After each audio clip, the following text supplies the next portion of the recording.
सध्याच्या पूर्ण परिस्थितीमध्ये जे नुकसानग्रस्त जो भाग आहे तिथं अधिकाधिक लवकर नुकसान भरपाई देणं ह्याकडे शासनाचं प्राधान्य आहे। आणि लाडकी बहीणचा हप्ता किंवा त्याची मंजुरी ज्या वेळेला आम्हाला ज्या क्षणाला येईल, सणासुदीच्या कालावधीत जर ती आली तर आम्हाला आनंदच आहे, पण ती जशी येईल तसं लवकरात लवकर ती वितरित करण्यात येईल। दिवाळी काही दिवसावरती आलेली आहे, त्यामुळे लाडक्या बहिणींना हप्ता जो आहे तो दिवाळीच्या कालावधीमध्ये आहे का महिना पूर्ण झाल्यानंतर? आम्ही साधारणपणे प्रयत्न करत असतो की दरवेळेला त्यांना सणासुदीच्या कालावधीमध्ये तो हप्ता जो आहे तो त्या ठिकाणी देण्यात यावा।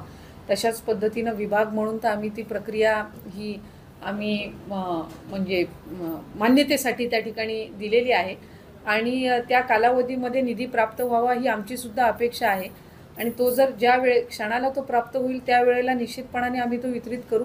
सध्याच्या पूर्ण परिस्थितीमध्ये जे नुकसानग्रस्त जो भाग आहे तिथं अधिकाधिक लवकर नुकसान भरपाई देणं ह्याकडे शासनाचं प्राधान्य आहे।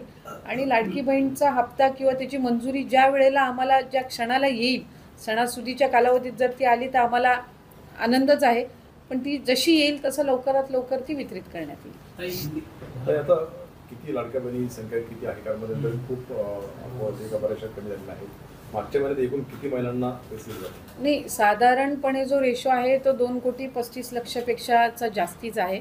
आम्हाला मधल्या कालावधीमध्ये इन्कम टॅक्सकडून सुद्धा डेटा आलेला होता, पण तो पण 3-5 लाखाचीच ती संख्या आहे ज्यांचं 2.5 लाखाच्या अधिकचं उत्पन्न कुटुंबाचं उत्पन्न होतं, जे त्यांनी हे करत असताना ते असेल किंवा इतर जी स्क्रुटिनी करून आहे तेही साधारणपणे त्या याचं आहे। त्यामुळे 2,35,00,000पेक्षा अधिक महिलांना लाडकी बहीण योजनेचा लाभ हा साधारणपणे मिळत आहे। एक गोष्ट आपण लक्षात घेतली पाहिजे की आता मी कोकणामध्ये सुद्धा गेल्या अनेक वर्षांपासून काम करते। साधारणपणे दरवर्षी आमच्याकडे सुद्धा अतिवृष्टी असेल, चक्रीवादळासारखे संकट येत असतात आणि या संबंध परिस्थितीमध्ये आपण शासन म्हणून कधीही पूर्ण 100% एखाद्याचं झालेलं नुकसान भरपाई देऊ शकत नसतो।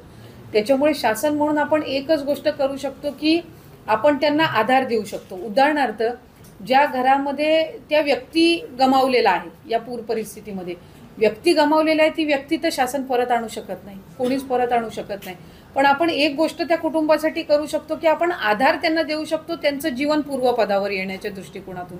तसंच जे शेतकरी बांधव आहेत, एखाद्याचे कष्ट, एखाद्याची मेहनत, त्यांचे आलेले पीक हे किती आपण म्हटलं तरी कुठलंही शासन ही त्याची नुकसान भरपाई पूर्णपणाने देऊ शकत नसतं, पण त्यांना मानसिक आधार देणं, त्यांना पुन्हा एकदा त्या शेतीच्या व्यवसायाकडे वळवणं, त्यांना ती नुकसान भरपाई देऊन त्यांचं आयुष्य पूर्वपदावर आणणं, ह्या गोष्टी ज्या आहेत ह्या शासनाच्या वतीने केल्या जात असतात।